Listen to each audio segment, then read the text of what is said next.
Bueno, hola, buenas tardes para los que están en Europa, buenos días para los que estamos en Easter Time. Como Alejandro dijo, ahora estoy más enfocada en diseño estratégico, estoy haciendo una maestría que me ha permitido cambiar el panorámica de todo lo que he venido haciendo los últimos 13 años. Soy diseñadora industrial, soy diseñadora de producto, he estado en muchos sectores diferentes y también he tenido la oportunidad de trabajar con empresas en Latinoamérica, en Estados Unidos y en Europa. Así que hoy, en marco del Madrid Design Festival, quiero hablar sobre el cambio porque siento que ha sido la herramienta más poderosa que me ha permitido adaptarme al mercado que tenemos hoy en día. Quiero también dejar claro que si tienen algunas preguntas sobre mi charla, la pueden activar las personas que están online, pueden activar al final el micrófono y hacérmelas, o las personas que están en presencial en Madrid pueden levantar la mano y creo que Alejandro las puede mediar. Bueno, no, entonces empecemos. Voy a hablar sobre el cambio porque creo que es lo único constante que tenemos en la vida, y aparte de que es lo único constante, es lo que nos permite evolucionar, sea personal, profesionalmente, en un espacio individual o grupal. Y básicamente yo veo los cambios a nivel profesional afectados por diferentes espacios. El primero son los cambios físicos, que desde que nacemos hasta que morimos estamos en un constante cambio como personas. Podemos tener una enfermedad, hay un cambio y depende de eso, uno lo puede tomar como una oportunidad de innovación o como un problema.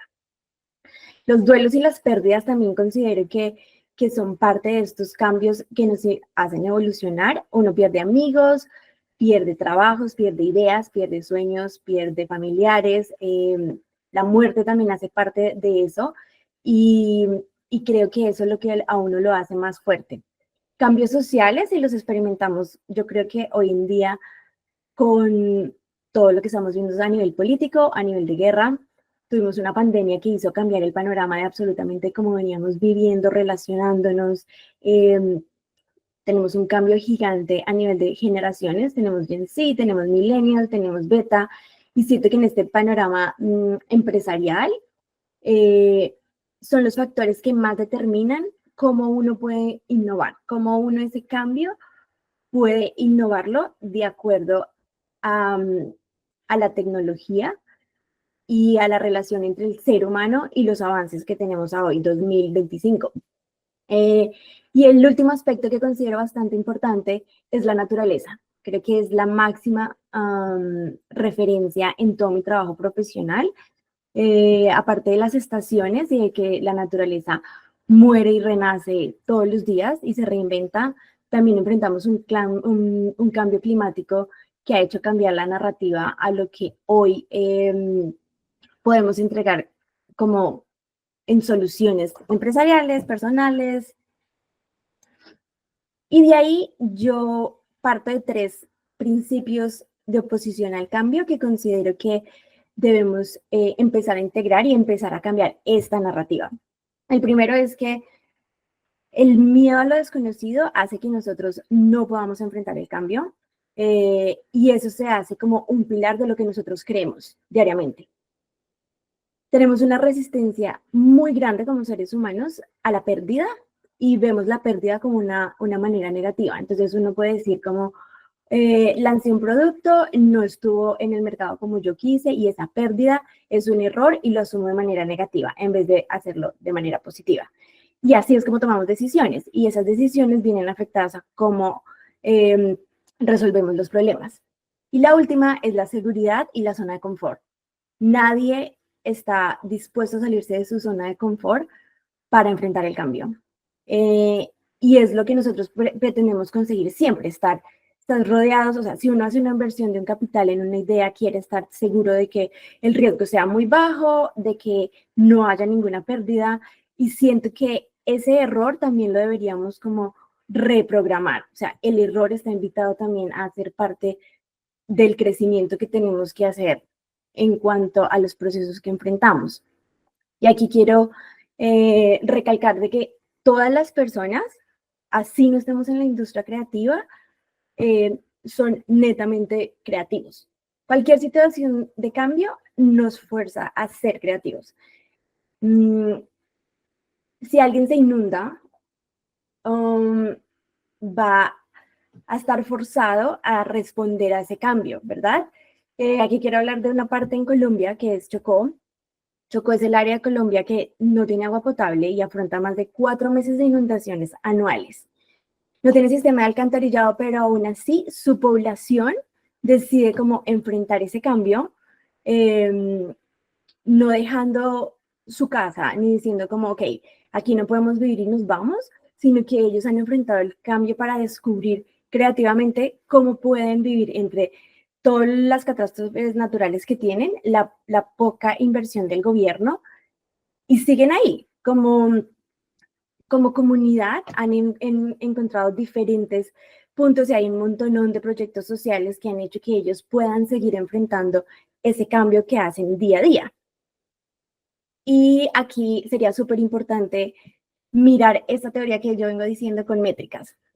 Todos estos son estudios de grandes empresas como McKinsey, Capgemini Research, Pew Research, que me parece muy importante recalcar, sobre todo para las personas que en este momento son entrepreneurs y que lideran un equipo de trabajo. Siento que el 70% de la población mundial experimenta resistencia al cambio.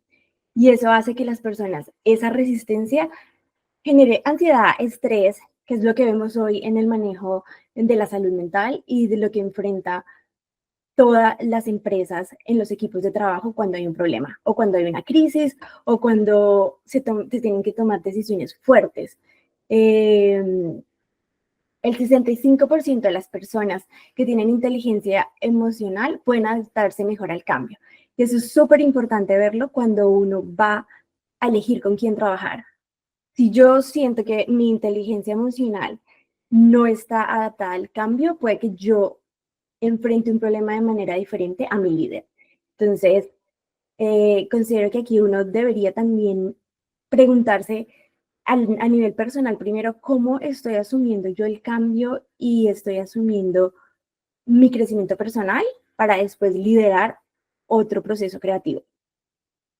El 75% de los empleados mundiales reportan que adaptarse al cambio en organizaciones les cuesta demasiado y eso se ve reflejado en la productividad.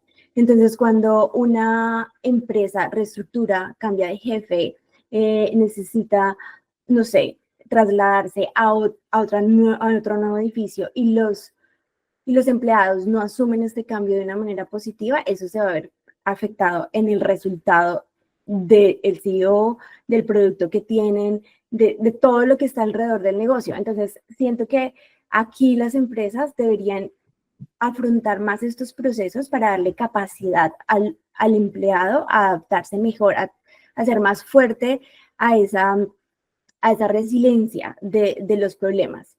Y el 58% de las empresas y de los dueños de empresas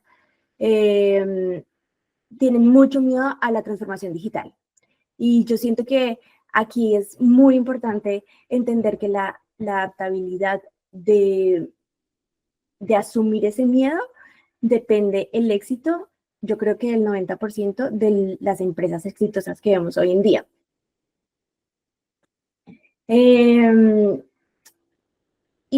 Creo que voy a empezar con mis primeras conclusiones. La primera conclusión sería: el impacto en la probabilidad está gestionado 100% en cómo los equipos de trabajo y los equipos interpersonales, lo llamemos familia, llamemos amigos, mejores amigos, pueden hacer esta participación en conjunto. Si yo me adapto al entorno y todos los factores que les expliqué al principio, siento que voy a poder tener un mejor impacto a nivel social, a nivel profesional, y eso va a integrar mejor las soluciones a los problemas de hoy en día.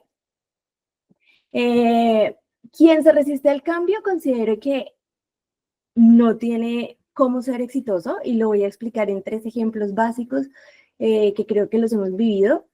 Las empresas que se han resistido al cambio han tendido a quebrarse. Lo vimos en Kodak Kodak fue pionero en la resistencia a la digitalización. Ellos en los 70 inventaron la cámara digital, eran demasiado fuertes y les dio miedo reinventar su negocio y les dio miedo asumir los nuevos cambios del mercado y quebró en el 2012. BlackBerry fue el líder de smartphone porque ellos fueron los pioneros en hacer mensajería segura y adicional a eso añadieron teclado físico que le permitía a los empresarios responder más fácil correos, entendieron muy bien su target, pero ¿qué pasó? No pudieron adaptarse a las pantallas táctiles y tampoco pudieron integrar la adaptación del mercado a las aplicaciones móviles. Y eso que hizo que ellos no quisieran seguir. El CEO de BlackBerry decidió aferrarse a su modelo de negocio antiguo y también quebró. Sears, yo creo que Sears, su equipo de trabajo estaba muy, considerémoslo miedoso, porque ellos fueron los grandes minoristas en Estados Unidos que vendían por catálogo. Entonces a las personas les llegaba un catálogo en su mail, pedían todo lo que se antojaban, lo devolvían y después les llegaba a su casa. Pero cuando todos los cambios sociales empezaron a afectar el comportamiento del usuario, que decía como, bueno, yo quiero un showroom, yo quiero probar cómo funciona esta silla, quiero saber, quiero tocarla. Sears no pudo adaptarse a ese cambio. Entonces, cambió cómo el usuario estaba comprando y ellos no fueron capaces de readaptarse a ese nuevo behavior. Entonces, como que otras marcas empezaron a tomar eso como una alianza. Sears quebró y pues el comercio empezó a ser mucho más retail, más online. Y aquí va mi segunda conclusión. Ser pionero no significa que uno va a ser innovador. Y es un concepto que maneja Gary Hamel, basado en estrategia empresarial. Básicamente, uno puede tener una idea creativa, pero si uno no tiene un plan de ejecución, sigue siendo una idea, no llegas a ser innovador. Radica en que una empresa pueda lograr ejecutar esa idea y aparte de ejecutarla, que la adapte, que la mejore, que con el paso del tiempo evolucione, igual que las personas. No, nada es estático. Eso refleja el éxito a largo plazo de cualquier idea, de cualquier emprendimiento que uno tenga. La ejecución y la manera en cómo se adapta a eso. Que lo vemos acá. Si yo me quedo en este círculo, que es donde genero cualquier idea, y no me abro a ningún cambio externo, se va a quedar ahí, no va a poder evolucionar. Yo necesito tener unos aliados que pueden ser quienes transformen mi idea o quienes la complementen, hacer un prototyping y mirar cómo reacciona con el usuario y al final tener una ejecución. Y vuelve y se repite el ciclo. Si enfrenta un problema, vuelve y haces un reframing, vuelves y haces la idea, vuelves y tienes unos aliados, vuelves y haces prototipo, y así sucesivamente. Quien no puede adaptarse a eso, pues considero que no puede ser innovador. Y lo vamos a ver aquí. Kodak fue pionero de la idea, pero no pudo tener un plan de ejecución con el cambio del mercado, pero otras empresas aprovecharon ese cambio del mercado para tener un mejor plan de implementación. Canon mejoró la ejecución en fotografía film y cámaras bridge. Ellos fueron los primeros que hicieron lentes intercambiables y le permitieron al usuario empezar a expandir el rango entre lo profesional y la gente que lo hacía únicamente por hobby. Sony entendió que ellos, su target únicamente iban a ser las personas de turismo y se especializó en mejorar su ejecución en cámaras compactas. Y fue donde hicieron más dinero y donde pudieron entender e invertir cómo funcionaba la fotografía digital. Nikon, en cambio, tenía ya Sony y a Canon y vio que Kodak había quebrado y lo que hizo fue ser pionero en cámaras reflex digitales y ellos hicieron los primeros clubs para que la gente amante de la fotografía y que vivía de la fotografía encontrara una comunidad. Y eso cambió el panorama de de toda la industria fotográfica. BlackBerry, como hablamos, fue pionero, pero no pudo reintegrarse, entonces ahí llegó Apple y lo que hizo fue que ya teniendo la idea de BlackBerry, hizo un diseño demasiado superior, cambió la experiencia del usuario y vendió un estatus, que es lo que vemos hoy en día. La gente tiene todo un portafolio de Mac, no solamente porque diga, ok, este producto es 100% funcional, sino porque le representa y lo identifica en un estatus social. Entonces, tienes toda la línea de Apple los primeros 3 años de interacción tecnológica y de ahí ya sigues, porque hay una fidelidad y una experiencia del usuario en los que ellos fueron pioneros en esa ejecución. Android no podía competir con Apple y también vio cómo estaba BlackBerry y lo que hizo fue hacer su ejecución en precios y enfocarse en países subdesarrollados donde había más mercado y desarrollaron un portafolio totalmente nuevo con la misma idea. Y Google hizo el mismo desarrollo tecnológico que lo enfocó en comunicación, pero su ejecución está enfocada ahorita en partnerships. Sears le dio el camino a Walmart, que Walmart es el punto de venta yo creo que más grande y más exitoso en estos momentos porque compite con precio.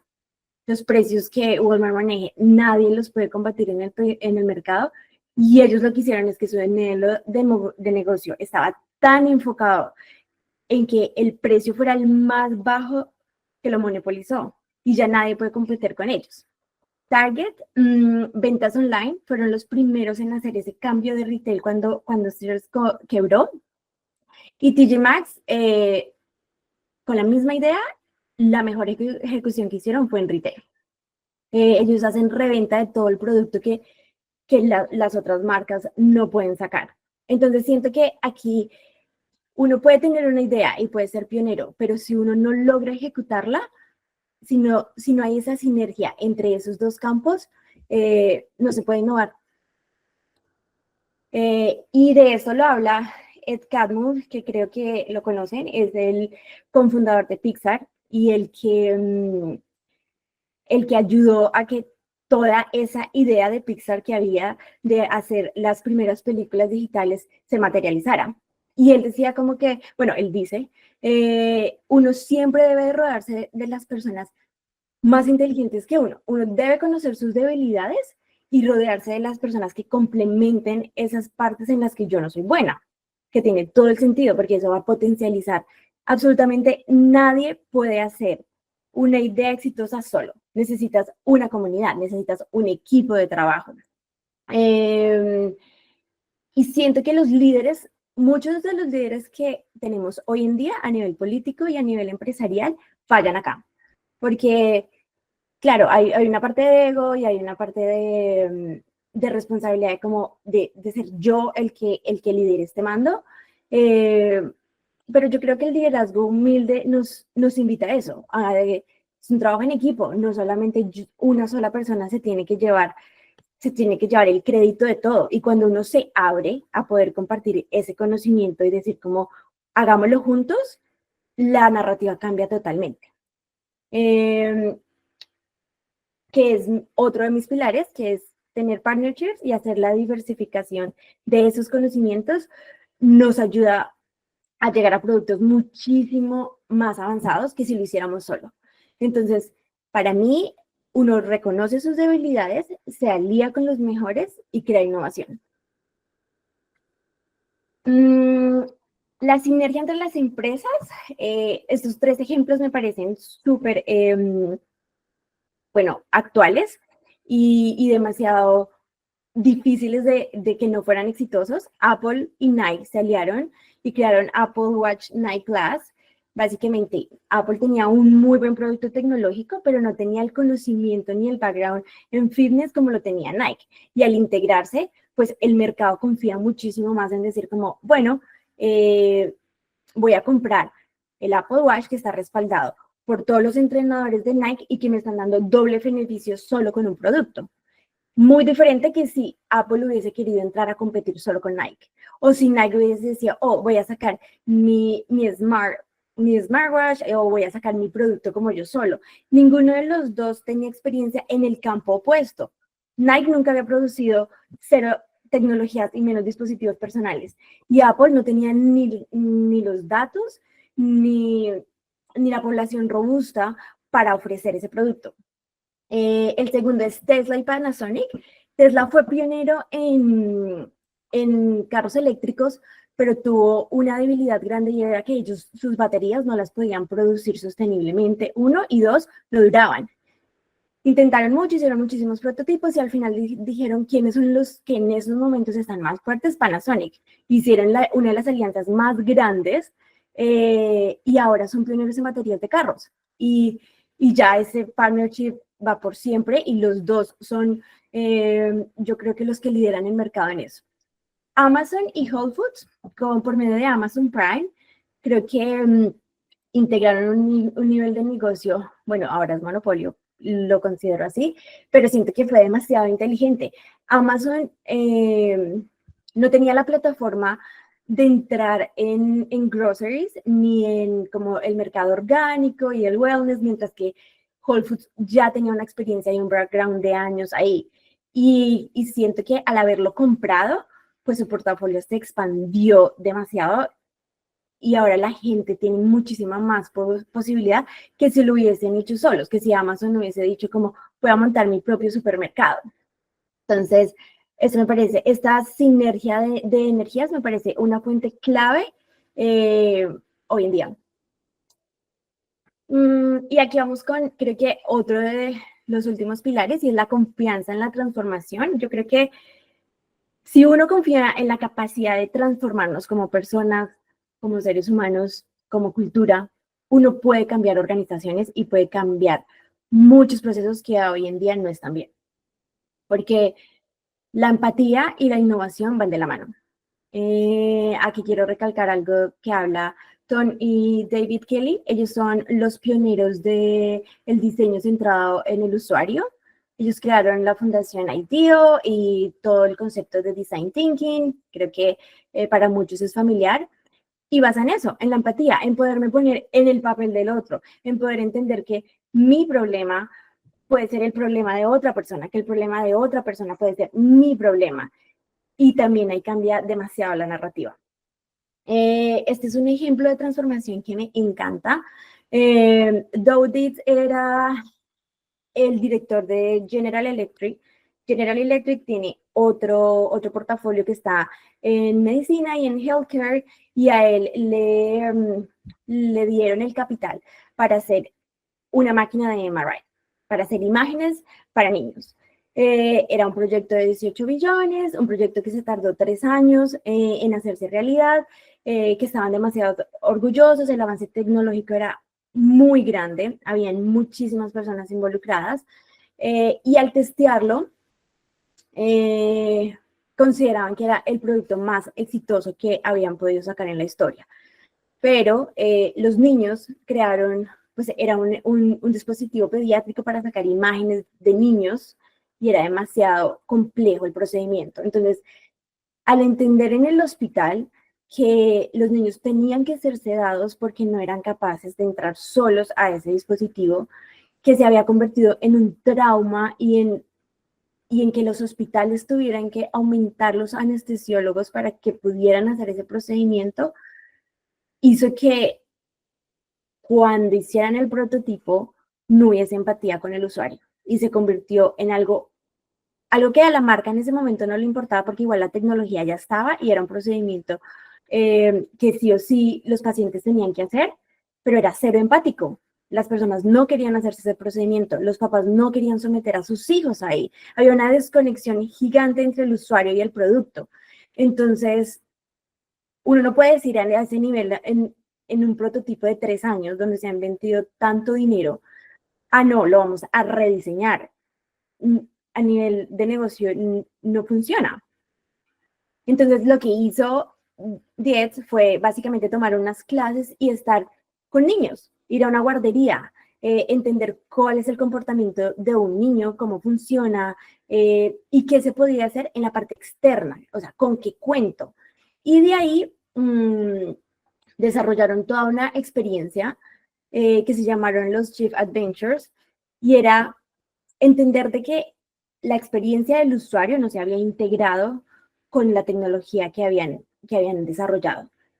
Pero que si podían crear un storytelling, si podían contarle a la persona que estaba, al médico que iba a hacer el procedimiento, darle todo un cuento de hadas para que educara al niño cuando fuera a hacerse el procedimiento, cambió la narrativa totalmente de cómo se usaba ese producto. Entonces, se hicieron 7 diferentes prototipos. Este, por ejemplo, que ven acá, es como un barco pirata y básicamente se adecuó todo el salón, las ventanas, a la historia que se le iba a contar al niño desde el momento que el médico le asignaba el examen. Entonces al niño le llegaba una invitación de que tenía que descubrir un tesoro y de que iba a estar en una nave y para estar en esa nave debía estar totalmente quieto porque el examen dura 45 minutos. No puedes tener a un niño 45 minutos muerto de miedo y llorando para hacerle un examen.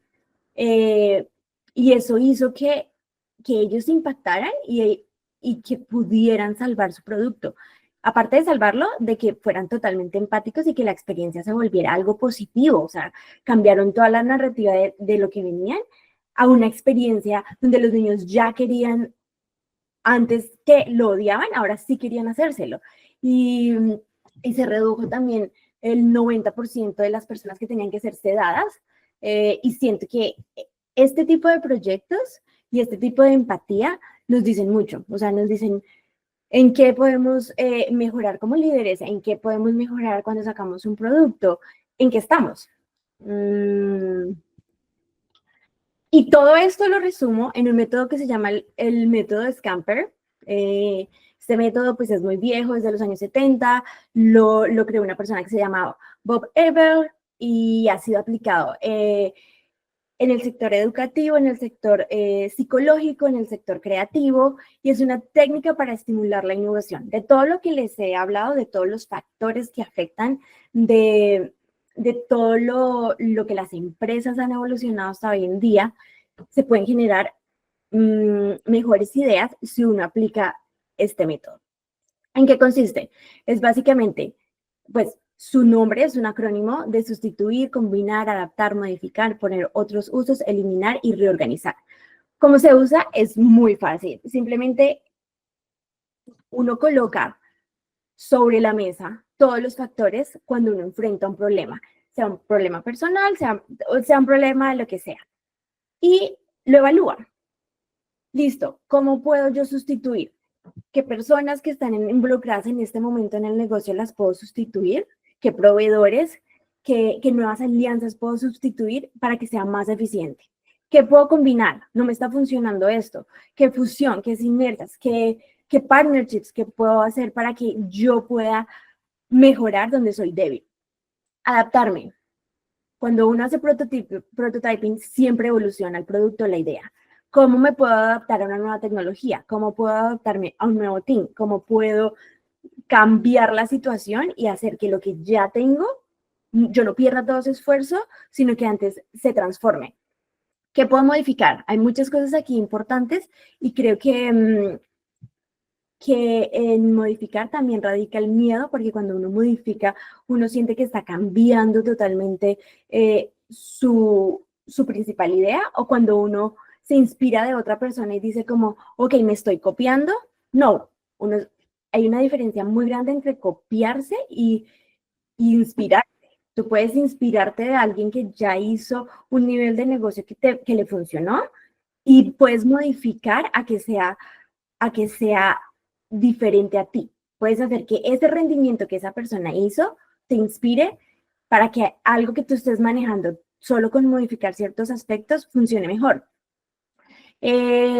Poner a otros en uso, también me encanta porque es como retomar una idea en diferentes contextos. Y un ejemplo súper claro es cuando uno, por ejemplo, tiene un objeto y dice, digamos, esto es un celular, ¿verdad? Pero esto podría ser un comunicador para el espacio o cambiarle el contexto. No tiene que ser algo real, simplemente esto es una herramienta creativa que estimula el cerebro a que veas el problema de otra forma.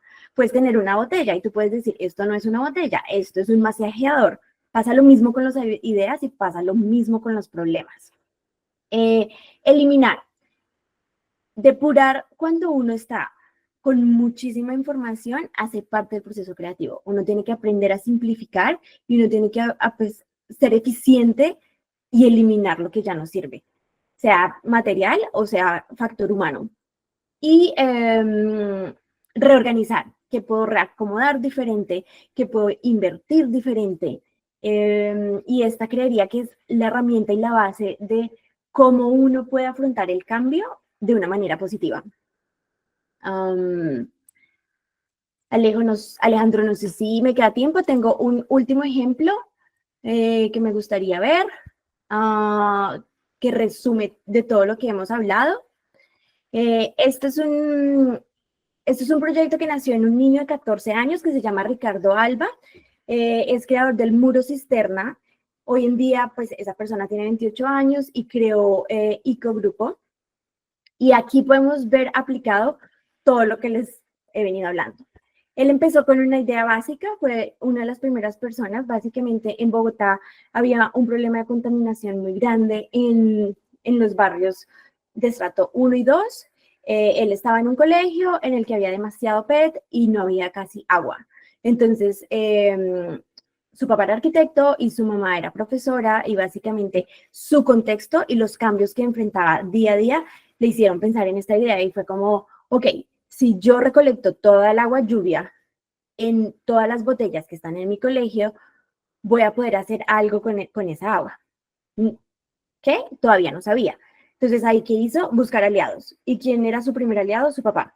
Y su papá, que era arquitecto, le ayudó a construir un prototipo muy básico para hacer un proyecto de ciencia en su colegio.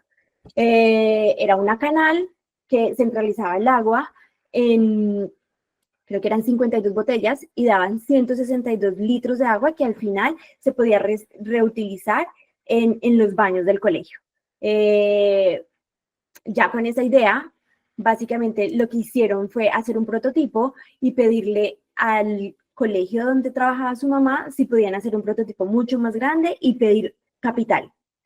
Con ese capital, obviamente, en el prototipo se enfrentaron a cosas que había por mejorar, a métodos que se podían reinventar para ser más eficientes, y al final encontraron que podían reciclar el PET, volver el PET un hilo y transformarlo en containers más grandes para tener 8 garrafas que produjeran 200 litros de agua. Y aparte que tenían esa agua, encontraron una oportunidad que era cómo la convertimos a agua potable, y se aliaron, buscaron.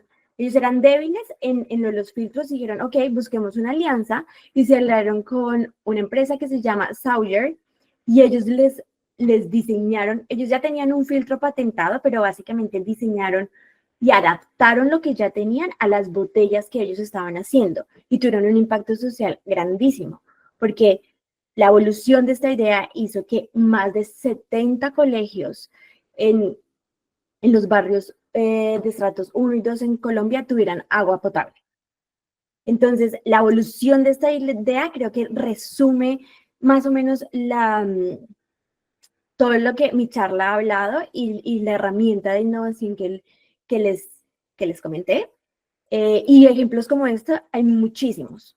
Hay otro en India que se llama Ultashara.